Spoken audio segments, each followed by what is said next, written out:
Good evening, everyone. Welcome to the day 6 of PSTET preparation. कल के session की continuity में आज भी हमने इंग्लिश पैडागोजी के अंडर जो principle of English language teaching का कॉन्सेप्ट है उसको कंटिन्यू करना है।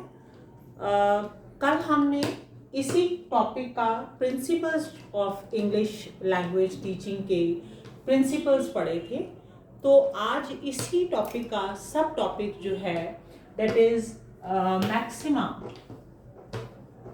Maxim's of teaching, English teaching, or we can say steps to follow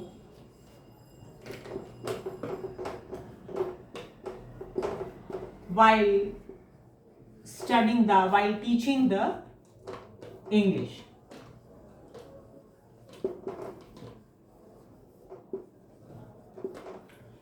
क्या क्या हमने स्टेप्स जो है वो फॉलो करने हैं वो आज हम डिस्कस करने जा रहे हैं। सबसे पहले हमने बेस बनाना है बच्चे के पास जो इंटरनली है।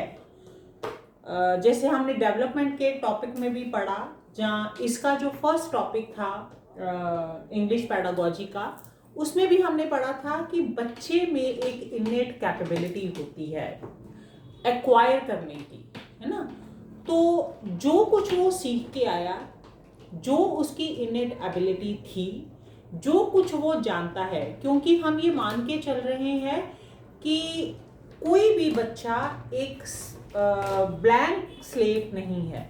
जब वो बच्चा आपके पास किंडरगार्टन में आ रहा है या प्राइमरी सेक्शन में आ रहा है तो वो बिल्कुल भी ब्लैंक नहीं है, उसके पास कंटेंट है। हमने सिर्फ उस कंटेंट को बाहर निकालना है, हमने सिर्फ उसके कंटेंट को पॉलिश करना है, हमने और निखारना है। जो कुछ है उसकी स्लेट पे लिखा हुआ, उन स्लेट्स को, उन जम्बल्ड वर्ड को एक ऑर्गेनाइज वे में हमने प्रोड्यूस करना है ना। सपोज करो कि आपके पास एक स्लेट आती है, उस स्लेट में ऐसे जम्बल्ड वर्ड लिखे हुए हैं। आपने सिर्फ क्या करना है, कंटेंट आपके पास है, सिर्फ एक सीक्वेंस में नहीं है, सिर्फ एक डायरेक्शनल वे में नहीं है, तो उसको एक डायरेक्शन देनी है, उसको एक सीक्वेंशियल वे देना है। ये आप मान के चलो। जब हम ये मान के चलते हैं तो इस दौरान हमें कौन कौन से मेथड जो है वो, कौन कौन से स्टेप्स जो है वो फॉलो करने पड़ते हैं बच्चे को लैंग्वेज सिखाने के लिए, इंग्लिश लैंग्वेज सिखाने के लिए, उनको हमने डिस्कस करना है। ठीक है जी। तो सबसे पहला मेथड है हमारे पास नोन टू अननोन, कि हम ये मान के चल रहे हैं कि बच्चा कुछ ना कुछ तो जानता है। हमने उस नोन को बेस बनाना है और जो वो नहीं जानता वहां तक उसको लेके जाना है। इस एज में भी सपोज हम अपने आप को लेके चलते हैं, इस एज में अगर मेरे को कोई फॉरेन लैंग्वेज सीखनी पड़ती है, सपोज करो मैं किसी यूरोपियन कंट्री में सेटल होने के लिए जा रही हूँ ना, तो वहाँ की अगर मेरे को वहाँ की नेटिव लैंग्वेज अगर मेरे को सीखनी है, सपोज मेरे को स्पेनिश ही सीखनी है, तो मैं बेस क्या बनाऊंगी कि जो लैंग्वेज मेरे को आती है उसको बेस बना के उसको ट्रांसलेट कर करके मैं नई लैंग्वेज जो है वो सीखूंगी। तो सेम हमने करना है, बच्चे की मदर टंग को बेस बना के हमने इंग्लिश लैंग्वेज जो है बच्चे को सिखानी है। तो ये मेथड अगर हम अडॉप्ट करेंगे तो बच्चा एक तो बड़ा फ्रेंडली से, होमली से एटमॉस्फेयर में वो चीज़ सीखेगा, ग्रैस्प करेगा, तो इसको उसमें इंटरेस्ट भी अराउज होएगा और वो उसमें कंफर्टेबल भी फील करेगा, है ना। तो ये सबसे पहला हमारा मेथड है, नोन टू अननोन चलना है हमें। उसके बाद में है कि जब भी हमने बच्चे को इंग्लिश सिखानी है तो सबसे पहले उसको सिंपल से सिंपल शॉर्ट से सेंटेंस जो है वो सिखाने हैं।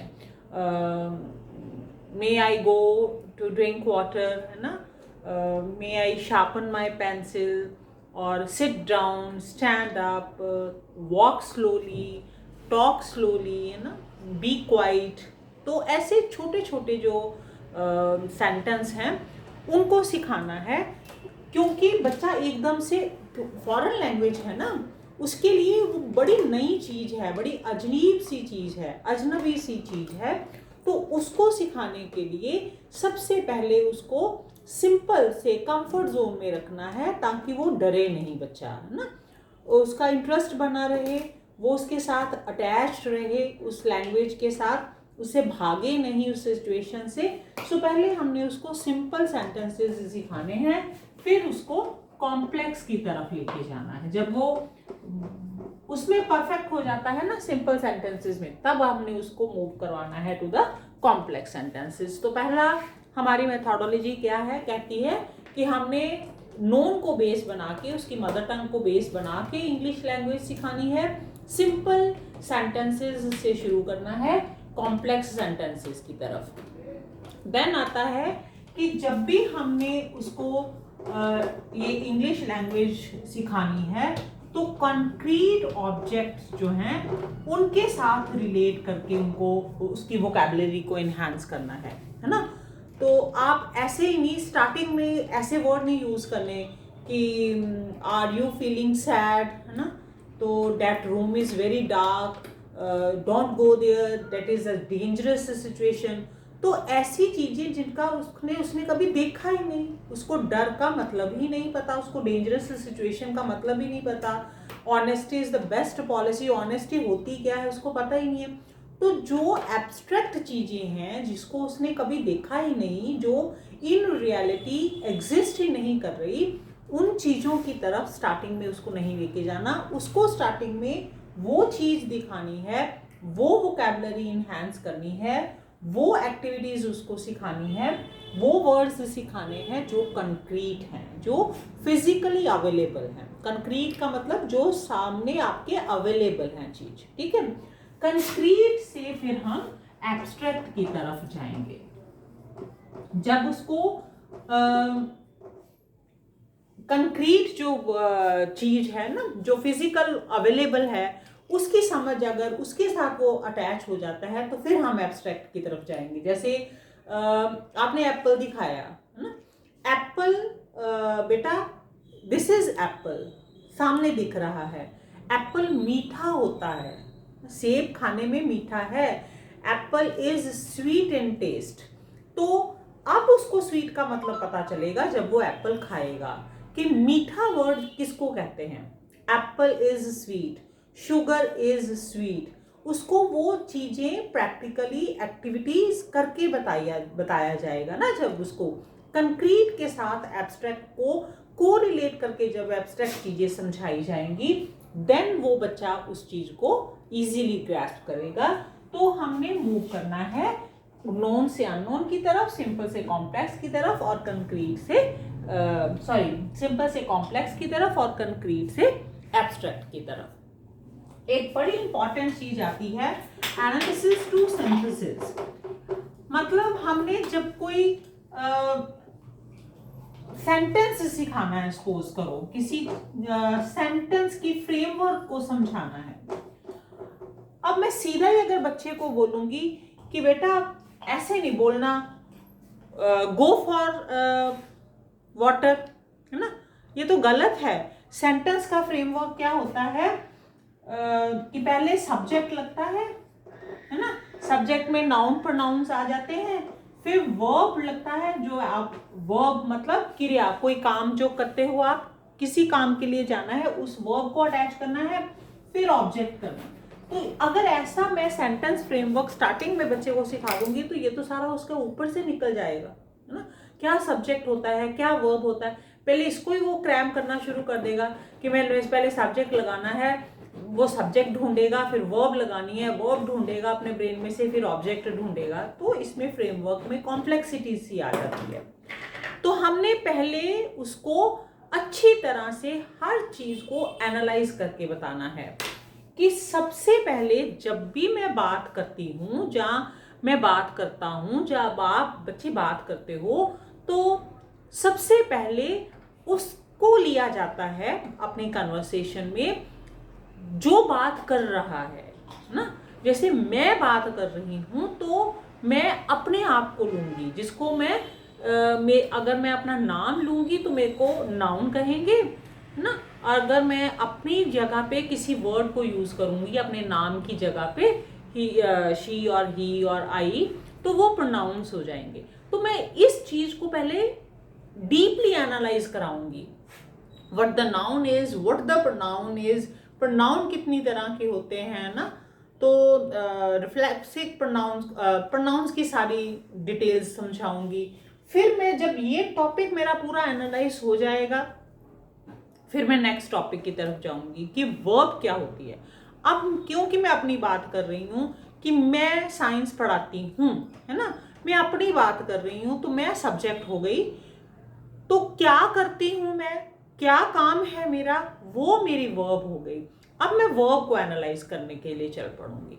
अब ये वर्ब को एनालाइज कर लूंगी तो मैं क्या पढ़ाती हूँ, किसके बारे में बात कर रही हूँ मैं, है ना, तो वो मेरा ऑब्जेक्ट हो गया। फिर मैं ऑब्जेक्ट को एनालाइज कर लूंगी। तो जब ये तीनों चीज़ों को एनालाइज कर दूंगी, फिर मैं जाके बच्चे को बताऊंगी कि बच्चे इन तीनों चीज़ों से हमारा एक सिंपल सेंटेंस जो है वो फ्रेमवर्क उसका हो जाता है।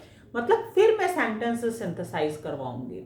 तो दिस इज द वे कि बच्चे को एनालिसिस से सिंथेसिस की तरफ लेके जाना। पहले ही बनी बनाई चीज जो है उसको हम बच्चे को परोस के नहीं दे सकते कि ये सेंटेंस है, इसको क्रैम कर लो। आई टीच साइंस, तो इसको क्रैम करो, इसको ऐसे ही बोलना है बेटा, इसका कोई रूल्स एंड रेगुलेशन नहीं है, एनालिसिस कुछ नहीं है, ऐसा नहीं है। पहले एनालिसिस करेंगे फिर उसको सिंथेसिस की तरफ लेके जाएंगे।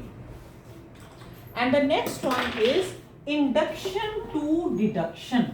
अब इंडक्शन क्या होती है? सपोज करो, जैसे मैंने स्टार्टिंग में भी ये यूज किया था कि मैंने बच्चे को समझाना है कि honesty is the best policy. एक तो वो दोनों ही चीजें, पॉलिसी और ऑनेस्टी, दोनों ही एब्स्ट्रैक्ट हैं, दोनों का उसको नहीं पता, है ना। दूसरी बात कि मैं जितना मर्जी किसी को बोली जाऊं कि it is a universal truth बेटा कि honesty is the best policy, it is the universal truth कि अर्थ रिवॉल्व्स अराउंड द सन, ये बच्चे की समझ से बाहर है। जब तक मैं उसको 10 बार विद एग्जाम्पल्स इस चीज को प्रूफ ना कर दूं, मैं पहले उसको स्टोरीज सुनाऊंगी, मैं पहले उसको एग्जाम्पल्स दूंगी कि ऐसा ऐसा एक बंदा था, उसके 4 बच्चे थे, उसको उसने ये सिखाया। तो moral of the story is कि ईमानदारी सबसे बड़ी है पॉलिसी है ना। फिर मैं उसको कंक्लूड करूंगी, फिर मैं उससे कंक्लूजन निकालूंगी, मॉरल निकालूंगी, फिर मैं स्टेटमेंट दूंगी। तो when you teach something by giving example, then concluding, then summarizing it, तब उसका अगर आप समरी कर रहे हो, कंक्लूजन निकाल रहे हो, that is the way of induction।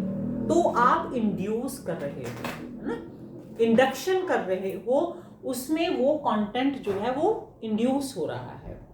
तो जब ये चीज हो जाती है, फिर आप उसको स्टेटमेंट से, फिर आप डिडक्शन मेथड यूज कर सकते हो। जब एक बार बच्चा पूरा परफेक्ट हो जाता है कि ऐसी उसको एग्जाम्पल्स की फिर जरूरत नहीं, फिर वो एग्जाम्पल क्रिएट करना शुरू कर देता है, फिर वो आपको एग्जाम्पल देगा, फिर आप उसको स्टेटमेंट दोगे कि honesty is the best policy, आप मेरे को प्रूव करके बताओ ना, डिराइव करेगा फिर वो। जब आप एग्जाम्पल दो, फिर बाद में कंक्लूजन करो, डेट इज इंडक्शन मेथड। ये आपका स्टार्टिंग वाला मेथड होना चाहिए। लेकिन आप एक थ्योरम बोल रहे हो, है ना, कि this is Pythagoras theorem. Pythagoras theorem states that square of hypotenuse is equal to the sum of square of the 2 sides, है ना, परपेंडिकुलर और द बेस। ये आप स्टेटमेंट दे रहे हो, फिर बच्चा प्रूव करे, फिर उसको प्रूव करे, और डेट इज डिडक्शन मेथड। तो डिडक्शन मेथड तक जाने के लिए बड़ा टाइम लगता है, पहले इंडक्शन मेथड से बच्चे को हमने एग्जाम्पल दे के उस स्टेटमेंट की तरफ लेके जाना है। तो इंडक्शन से डिडक्शन की तरफ, नोन से अननोन की तरफ, सिंपल से कॉम्प्लेक्स, कंक्रीट से एब्स्ट्रैक्ट, एनालिसिस से सिंथेसिस और इंडक्शन से डिडक्शन, और एक लास्ट मेथड आ जाता है साइकोलॉजिकल से लॉजिकल की तरफ, कि पहले हमने बच्चे की देखनी है साइकोलॉजी, मतलब बच्चे का इंटरेस्ट देखना है, बच्चे का कैलिबर देखना है, बच्चे की लर्निंग एबिलिटी देखनी है।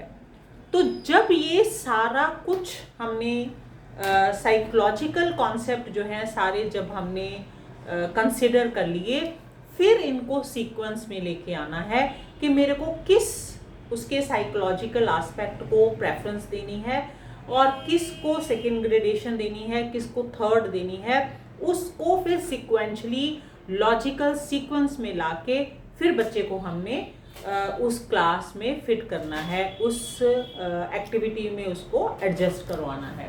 तो लास्ट है हमारा फिर maxima psychological to the logical one. तो ये हमारे हो गए स्टेप्स और द स्ट्रैटेजीज जो हमने फॉलो करनी है वाइल टीचिंग इंग्लिश लैंग्वेज। ठीक है जी, होप समझ आ गया होगा आपको। अब हमारे पास चैप्टर हम समराइज करते हैं और एक छोटा सा टॉपिक बच गया जो जरूरी भी है, और ये पहले भी हम इसके बारे में बात कर चुके हैं कि लैंग्वेज जो है उसके फायदे क्या हैं, ना। इम्पोर्टेंस अलग चीज है, फंक्शंस क्या है, लैंग्वेज काम क्या क्या करती है। अच्छा, इससे पहले कि हम लैंग्वेज के फंक्शन करें, इससे पहले मेथड्स जो हैं वो एक चीज पे डिपेंड करते हैं। आप जो मर्जी मेथड इन सब में से अडॉप्ट करो, है ना, लेकिन आप जो भी मेथड अडॉप्ट कर रहे हो, जो भी मटेरियल अडॉप्ट कर रहे हो, जो भी एक्टिविटी करवा रहे हो, उसको सिखाने से पहले आपके दिमाग में ये चीजें जरूर होनी चाहिए कि जो मैं कंटेंट समझा रहा हूं, जो मैं वोकैबुलरी बच्चे को समझा रही हूं, वो कंटेंट, वो वोकैबुलरी, वो वर्ड कितनी बार उसकी लाइफ में यूज होगा, मतलब फ्रीक्वेंसी उस कंटेंट की, रेंज कहाँ कहाँ पे वो यूज होगा, डेली लाइफ में कितना यूज होगा, कहाँ कहाँ पे वो यूज होगा, रेंज उसकी अपने दिमाग में रखनी है। अवेलेबिलिटी, कि वो वर्ड्स, वो कंटेंट कहाँ कहाँ पे उसको अवेलेबल होगा, कहाँ कहाँ से वो सीख सकता है वो चीजें। ठीक है, अवेलेबिलिटी कहाँ पे है। देन उसको लर्न करना, उसको ग्रैस्प करना कितना इजी है, लर्नेबिलिटी कितनी है, और उसको सिखाना कितना इजी है, टीचेबिलिटी कितनी है। तो फ्रीक्वेंसी, रेंज, अवेलेबिलिटी और लर्नेबिलिटी और टीचेबिलिटी, ये चीजें अपने दिमाग में जरूर रखनी है। कोई भी मेथोडोलॉजी हम, कोई भी मेथड, कोई भी स्टेप्स हम अडॉप्ट करते हैं, कोई भी प्रिंसिपल हम फॉलो करते हैं। ठीक है जी, अब लास्ट में हम इसको समराइज करेंगे कि हम लैंग्वेज तो पढ़ रहे हैं, लैंग्वेज को पढ़ाने के लिए मेथड्स कौन से यूज करने हैं, इसके इम्पोर्टेंस क्या है, क्यों पढ़ना जरूरी है, वेरी गुड, प्रिंसिपल्स कौन से फॉलो करने हैं, लेकिन ये काम कैसे करती है लैंग्वेज जो है। जब आप सीख जाते हो, जब बच्चा सीख जाता है, तो ये फंक्शन क्या करती है, ये काम क्या करती है लैंग्वेज, इसको सीखना बहुत जरूरी है। सबसे पहले तो जो 3 मेन इसके पार्ट हैं, फंक्शंस हैं, कैसे ये काम करती है कि बच्चे की इमेजिनेशन जो है वो डेवलप करती है ना। इमेजिनेशन का मतलब कि अगर कोई बच्चा लैंग्वेज सीख जाता है, either it is mother tongue, foreign language, कुछ भी, अगर बच्चा लैंग्वेज सीख जाता है तो वो अपनी बात को मतलब बड़ी डिटेल में आपको एक्सप्रेस कर सकता है, एक स्टोरी क्रिएट कर सकता है। फ्री बैठा बच्चा स्टोरी, एक क्रिएटर बन सकता है। जैसे जो पोइट बनते हैं, जो स्टोरी टेलर बनते हैं, जो राइटर बनते हैं, ये लैंग्वेज सीखने के बाद ही बन सकते हैं ना। अगर कोई बंदा लैंग्वेज ही नहीं सीखा हुआ, भाषा ही नहीं सीखा हुआ, तो उसके अंदर वर्ड्स ही नहीं है, उसके पास वो लिरिक्स ही नहीं है, तो वो गाना कैसे लिखेगा। तो ये जो इमेजिनेशन आती है, कल्पना जो आती है ना कि ऐसा ऐसा हो सकता है, ये भाषा के थ्रू ही हो सकता है। जानवर तो कोई इमेजिनेशन नहीं करता, जानवर तो कोई लिरिक, उसके पास लिरिक्स ही नहीं है, उसके पास वर्ड ही नहीं है, उसके पास वोकैबुलरी नहीं है। तो ये सबसे इम्पॉर्टेंट फंक्शन हो जाता है लैंग्वेज का, इमेजिनेटिव फंक्शन, कि बच्चा स्टोरीज क्रिएट करता है, इमेजिनेशंस क्रिएट करता है, क्रिएटिव बन जाता है, हाँ, क्रिएटिविटी आ जाती है उसमें भाषा के साथ। और दूसरा हो जाता है कि नॉलेज, तो नो डाउट हेरिस्टिक इसकी 3 इसके हो गए फंक्शन मेन जो है। Heuristic, heuristic means knowledge gain करता है वो, ठीक है, टू गेन नॉलेज। और दूसरा है इमेजिनेटिव, मतलब वो इमेजिनेशंस करना सीख जाता है, स्टोरीज बनाना सीख जाता है। और लास्ट है रिप्रेजेंटेशनल, मतलब अपने विचारों को रिप्रेजेंट कर सकता है बच्चा। इसके साथ, लैंग्वेज के साथ अपने आप को रिप्रेजेंट करेगा, प्रेजेंटेबल हो जाएगा। अब मैंने अगर भाषा सीखी हुई है, मैंने अब अगर लैंग्वेज में परफेक्शन की हुई है, तो मेरे को लेक्चर डिलीवर करने के लिए वो किसी नोटबुक की, किसी मटेरियल की ज़रूरत नहीं है, क्योंकि मेरी भाषा ने मेरे को क्रिएटिविटी सिखाई हुई है। तो अगर कोई मेरे से कंटेंट मेरे को भूल भी जाता है, तो I can create that content ना। उसके साथ सपोज करो कि मैं लेक्चर डिलीवर करने के लिए मैं अपना लेक्चर प्रिपेयर करके आई हूँ, तो मैं जो सोच के आई थी कि एग्जाम्पल, ये वाली एग्जाम्पल दूंगी, वो मेरे को मेरे दिमाग से स्किप कर गई उस टाइम पे, है ना, उस टाइम पॉइंट पे। तो मेरे पास इतनी एबिलिटी अब लैंग्वेज ने कर दी हुई है, मेरे पास इतना लिरिक्स है, इतना वर्ड्स हैं मेरे पास, इतनी वोकैबुलरी है कि मैं नई एग्जाम्पल क्रिएट कर सकती हूँ। तो दिस इमेजिनेटिव क्वालिटी लैंग्वेज की जो है वो बहुत बढ़िया काम करती है। और फिर हम अपने आप को प्रेजेंट, बड़े हर जगह हम अपने आप को, अगर हम अपनी लैंग्वेज में परफेक्ट हैं, अगर हम अपने आप को दूसरे के सामने मतलब प्रेजेंट करना चाहते हैं, प्रेजेंटेबिलिटी जो है हमारे अंदर, वो कॉन्फिडेंस हमारे अंदर तभी आएगा अगर हम अपनी लैंग्वेज में परफेक्ट हैं ना, कॉन्फिडेंस तभी आएगा हमारे अंदर। और नॉलेज जो है, अगर लैंग्वेज में हम परफेक्ट हैं, तो कहीं से भी, इंटरनेट से, सोशल मीडिया, किसी से भी, बुक्स से, है ना, ई बुक्स से, कहीं से भी हम मटेरियल्स जो है, नॉलेज जो है गेन कर सकते हैं। लेकिन उसके लिए हर सब्जेक्ट में मास्टरी कर सकते हैं हम, अगर हम अपनी लैंग्वेज में परफेक्ट हैं तो, है ना, परिपक्व हैं तो this is the function, main function है लैंग्वेज के। इसके साथ ही हमारा इंग्लिश पैडागोजी के 2 जो टॉपिक हैं, 2 चैप्टर जो हैं वो ख़त्म हो जाते हैं। उम्मीद करती हूँ कि आप बड़ी अच्छी से इसको फॉलो कर रहे हैं। तो आगे भी हम ऐसे ही इंटरेस्टिंग मेथड से डिटेल में कॉन्सेप्ट जो है वो स्टडी करेंगे। एक और बात मैं ऐड ऑन करना चाहती हूँ कि मेरा जो मकसद है, क्योंकि मैं पढ़ों को पढ़ा रही हूँ, है ना, you all are educated, just you need some pushup, एक हिंट सा चाहिए आपको, पुशअप सा चाहिए। तो इसके लिए मैं रेडीमेड मटेरियल्स को आप तक प्रोवाइड करने में विश्वास नहीं रखती कि जो बुक्स अवेलेबल हैं उसके क्वेश्चन आंसर करवा दिए, है ना। तो हम एक सेशन में पूरा टेक्निकल पॉइंट्स की भी बात करेंगे कि हमने ये जो टेस्ट है उसकी प्रेपरेशन कैसे करनी है। तो मैं जो सेशन ले रही हूँ, मेरा मकसद सिर्फ आपको कॉन्सेप्ट की क्लैरिटी देनी है।